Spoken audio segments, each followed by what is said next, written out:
मेरा तो हाथ ही नहीं रुक रहा है। Wow, my favourite. अस्सलामुअलैकुम एवरीवन, कैसे हैं आप सब। उम्मीद है आप सब ठीक होंगे, खैरियत से होंगे। आलू के पराठे यानी कि सुबह सुबह अगर नाश्ते में मिल जाए तो आए हाय, और उसके साथ में अगर दही हो तो मज़ा और ही होता है। आज हम लोग बनाने जा रहे हैं आलू के पराठा। आपने थंबनेल देखा, टाइटल देखा। ये रेसिपी जो है वो कम्प्लीटली आप कमर्शियल कंसिडर कर सकते हैं। ना ज़्यादा मसाले, ना ज़्यादा तामझाम, बस घर के जो रेगुलर इंग्रेडिएंट्स होते हैं उन्हीं से हम बनाने वाले हैं आज आलू पराठे।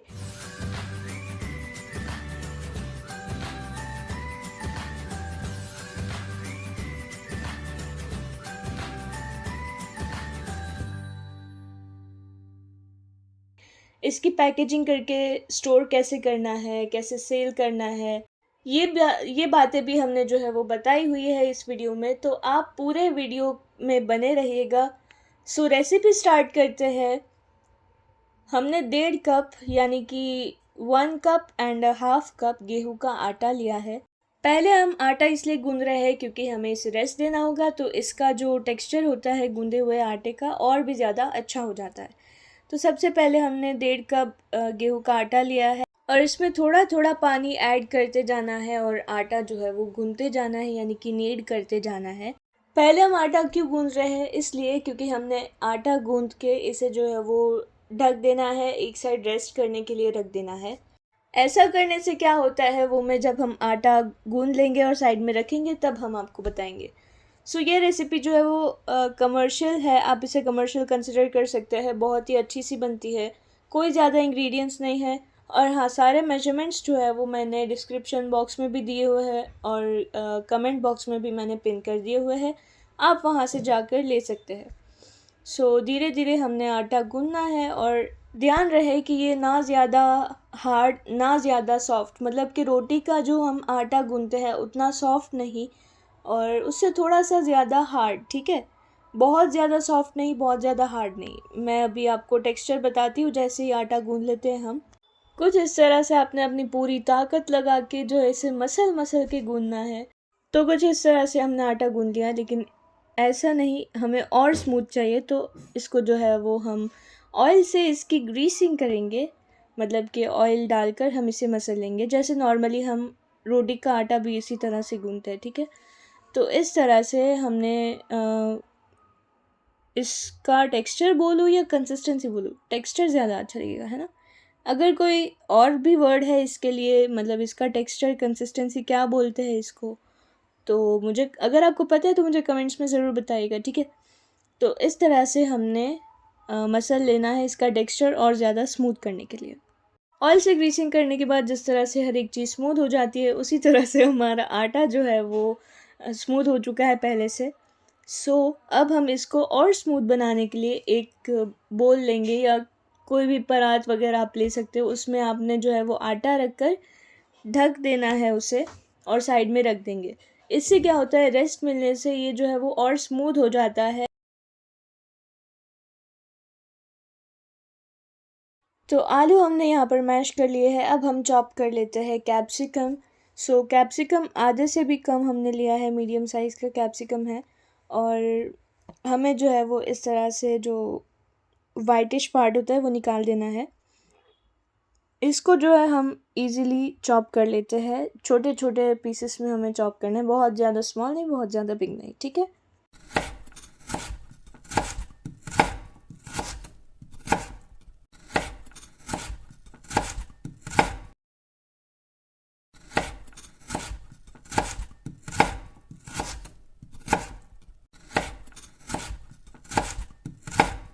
कैप्सिकम को हमने अच्छे से चॉप कर लिया है। अब हमने ले लेना है कोरिएंडर। कोरिएंडर को अच्छे से वॉश करके हमने ले लिया है और कैप्सिकम हमने जो है वो आधे से भी कम चॉप किया है, मतलब आप देख सकते हैं कितना हमने लिया है चॉपिंग के लिए। अब हम कोरिएंडर को भी जो है वो चॉप कर लेते हैं। तो यहाँ पर हमने कैप्सिकम और यहाँ पर कोरिएंडर चॉप कर लिया है। अब हम जो है वो मैश किए हुए पोटैटोज़ में कैप्सिकम और कोरिएंडर डाल देते हैं। अब हम इसमें ऐड करेंगे स्पाइसेस।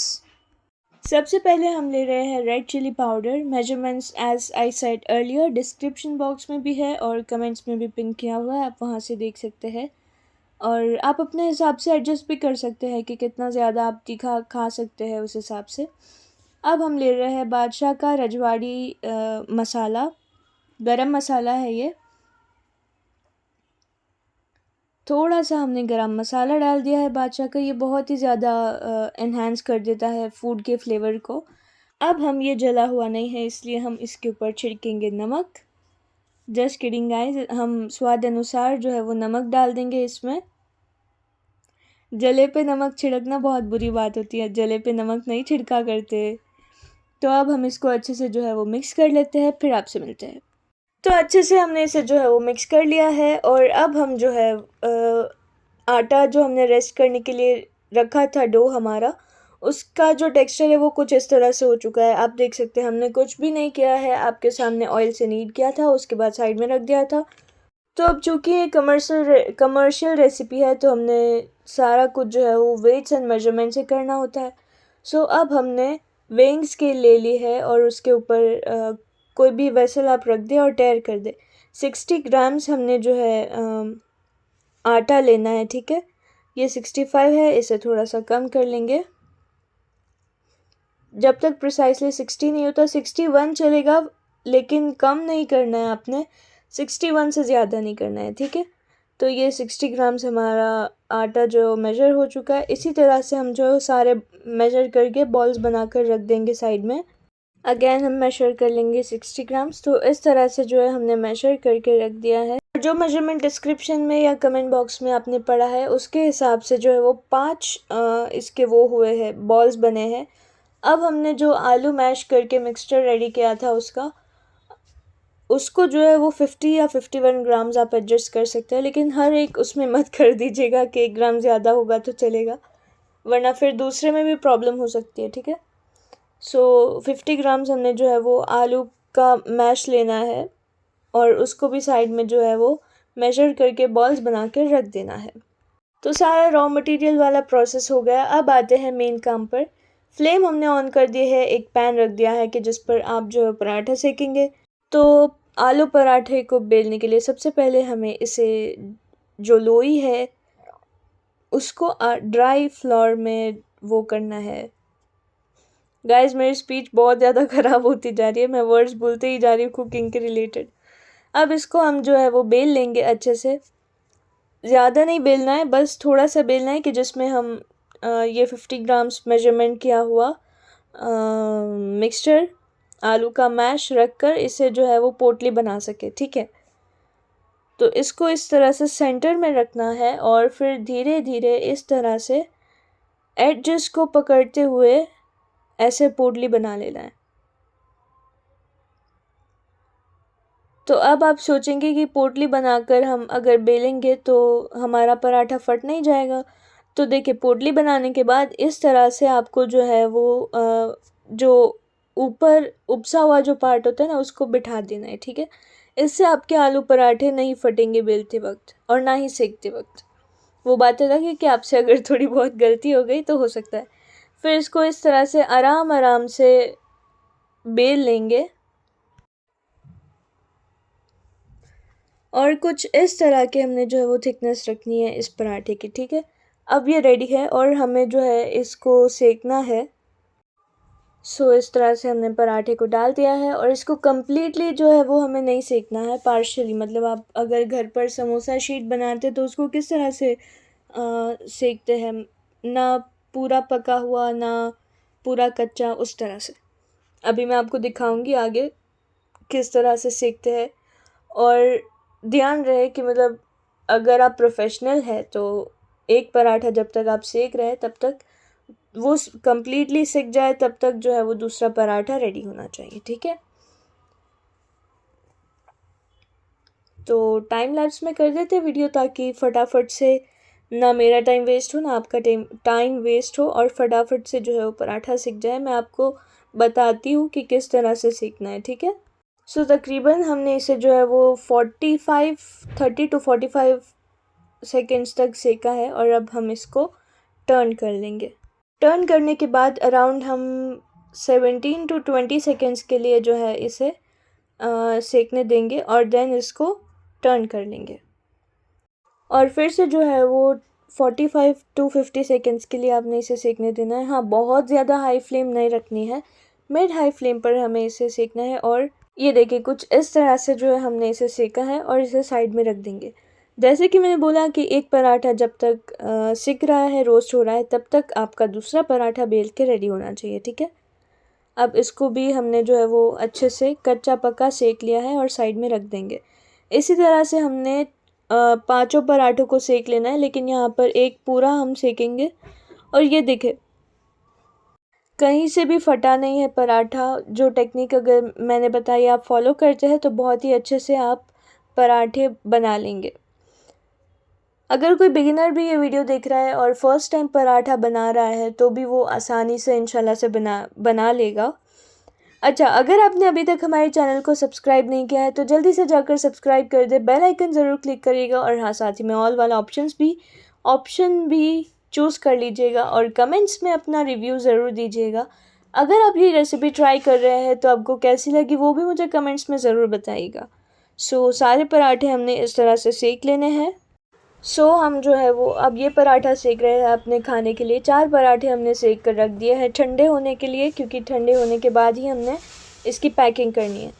तो इस तरह से हम जो पराठा सेक रहे हैं, पहले कच्चा पक्का जिस तरह से आप सेक रहे हैं उसी तरह से सेक लेना है। एंड देन जब दोनों साइड से इक्वली सिक गए हो पराठे, यानी कि रोस्ट अच्छे से हो गए हो दोनों साइड से, तब आपने इस पर बटर लगाना है अच्छे से।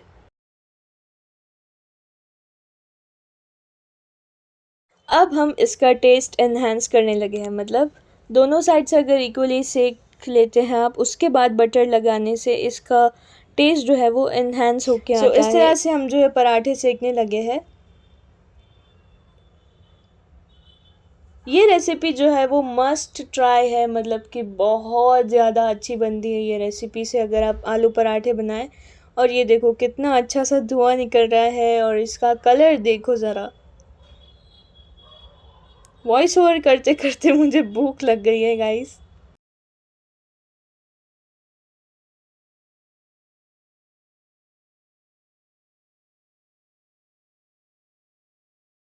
हमारा पराठा तो जो है वो बनकर रेडी हो चुका है।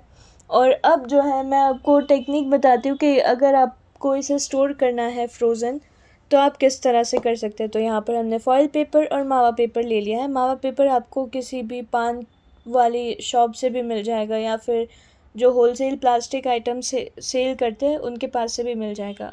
कुछ इस तरह का पैकेट होता है। मावा पेपर पहले आपने नीचे रखना है, उसके ऊपर जो हमने सेमी रोस्ट किया था आलू पराठे को वो रख देना है। उसके ऊपर फिर से मावा पेपर, फिर से आलू पराठा, फिर से उसके ऊपर मावा पेपर, फिर से उसके ऊपर आलू पराठा। मतलब आप जितने आलू पराठे का पैकेट बनाना चाहते हैं उतने लेयर्स आप आलू पराठे के करेंगे। मतलब कि अगर 3 आलू पराठे का एक पैकेट आपको बनाना है तो आप उस हिसाब से भी कर सकते हैं। और याद रहे कि जो सबसे ऊपर वाला आलू पराठा होगा उसके ऊपर भी मावा पेपर होगा, 2 आलू पराठों के बीच में भी मावा पेपर होगा और सबसे लास्ट वाले आलू पराठे के नीचे भी मावा पेपर होगा। इससे क्या होता है कि जो बर्फ़ होता है वो जमता नहीं है उसमें आइस बॉक्स में। इस तरह से हमने जो फॉइल पेपर वाली फॉइल बैग आती है, शायद से इसे क्या कहते हैं मुझे याद नहीं आ रहा है, इस तरह से हमने ऊपर और नीचे मावा पेपर रखा है। अगर नीचे के साइड पर मावा पेपर के भी नीचे अगर पेपर डिश हो तो वो और भी अच्छा है, लेकिन अभी हमारे पास अवेलेबल नहीं थी तो हमने वो उसके बगैर ही काम चला लिया है। और हाँ, आप इसे ज़िपलॉक बैग में भी कर सकते हैं, मतलब इसको सील करना पड़ेगा, लेकिन ज़िपलॉक बैग में जो है वो इजीली आप कभी भी निकाल सकते हैं।